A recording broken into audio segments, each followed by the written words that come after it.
17 দিনে আসলে মাহমুদ আমাদের কাছে দৃশ্যমান হয় নাই যে সরকার যেই বিপ্লবের কারণে তারা ক্ষমতায় এসছেন বা তারা দায়িত্ব পেয়েছেন সেই লক্ষ্যে তারা যাচ্ছেন, এটা মনে হয়নি। তারা হানিমুন মোডে আছেন, তারা ধীরে সুস্থে আমাদেরকে সময় দেন, আমরা দেখি ইত্যাদি ইত্যাদির মধ্যে আছেন। তো মাহমুদ আমার অনুষ্ঠানের একদম শেষ দিকে আমরা অনেক দাম্ভিকের পতন দেখছি, হাসিনার পতন দেখলাম, পালানো দেখলাম, জাস্টিস মানিকের যে আস্ফালন, তার এই কলাপাতার উপর শুয়ে থাকা ইন্ডিয়া পালানোর চেষ্টা, এগুলো দেখলাম। মানুষের ঘৃণা দেখছি আমরা বিভিন্ন নেতা কর্মীদের প্রতি।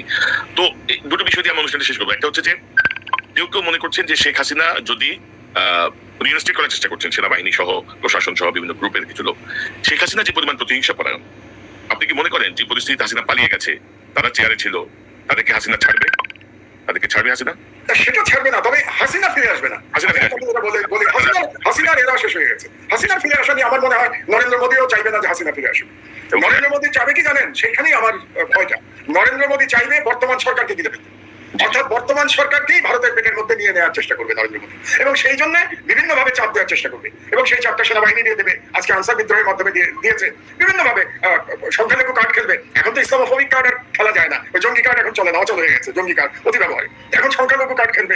এগুলো খেলে এই সরকারকে দুর্বল করে নরেন্দ্র মোদী চাইবে সেই সরকারের উপরে প্রভুত্ব বিস্তার করতে। এখন সেই প্রভুত্ব বিস্তারকে প্রতিহত করবার মতো ব্যক্তিত্ব ক্ষমতা ডক্টর ইউনূসের আছে কিনা সেটা আমরা দেখার জন্য অপেক্ষা করি। তবে আপনার কথাই আমি মেনে নিলাম, এখন পর্যন্ত দৃশ্যমান যেটা সেটা হচ্ছে যে এই সরকার এখনো হানিমুন মুডে আছে। হানিমুন মুডে যদি না থাকতো তাহলে এই সরকারের, আপনি যেটা বললেন আমি জানতাম না, একজন উপদেষ্টা, তার পররাষ্ট্র উপদেষ্টা অত্যন্ত গুরুত্বপূর্ণ, সে 1 মাসের ছুটিতে যেতে পারতো না। এটা শুধুমাত্র সম্ভব হানিমুন মুডে থাকলে পরে সম্ভব, আদারওয়াইজ সম্ভব।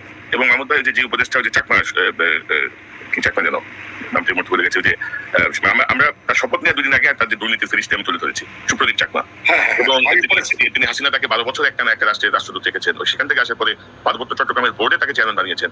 সেই লোক কিন্তু গত পরশুদিন আওয়ামী লীগকে নিয়ে একটা বৈঠক করেছে, সুশীল সমাজের নামে পার্বত্য চট্টগ্রাম, যেখানে আবার খুব দেখা দিয়েছে, অন্য কোনো দল না, শুধু আওয়ামী লীগ। তো আপনি বুঝতে পারছেন যে মানে ইউনূস সরকারের ভিতরে বোধগতভাবে আছে। সেটা তো আমি জিজ্ঞেস করলাম যে প্রথম আলো ডেইলি স্টারের কোটায় কারা কারা এসছে, এবং গ্রামীণ ব্যাংকের কোটায় কারা কারা এসছে, এবং এই ভদ্রলোক কোন কোটায় এসছে, এটা আমাদের একটু জানতে ইচ্ছে করে। তো আজকে যদি ইউনূস সাহেব বলেন যে এদেরকে ছাত্ররা নিয়োগ দিয়েছে, তাহলে আমার আর কিছু বলার নাই। আপনার কোনো পরামর্শ, সর্বশেষ পরামর্শ যদি থাকে এই মুহূর্তে না দেওয়া ভালো। অযাচিত পরামর্শের কোনো দাম নাই। মানুষ এটা মনে করে আপনার কাছে পরামর্শ কে চেয়েছে, কাজেই আমার মনে হয় পরামর্শটা আমরা না দেই, আমরা ভবিষ্যতে আবার এই বিষয়ে কথা বলবো।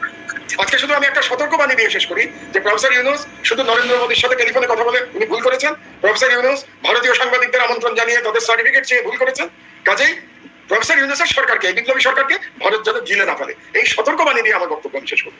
আপনাকে ধন্যবাদ। এবং আমরা চাই যে ডক্টর ইউনূসের যে কিং কর্তব্য বিমূঢ়তার যে চিত্র আমরা দেখলাম, সেটি তার পরবর্তী বক্তব্যে আমরা দেখবো না, আমরা তাকে আরো কনফিডেন্ট দেখবো, প্রপারলি সিদ্ধান্ত নেবেন। ডক্টর মাহমুদুর রহমান, আপনাকে অসংখ্য ধন্যবাদ। দর্শক, এতক্ষণ যারা অনুষ্ঠান দেখলেন নিশ্চয়ই আলোচনার মর্মার্থ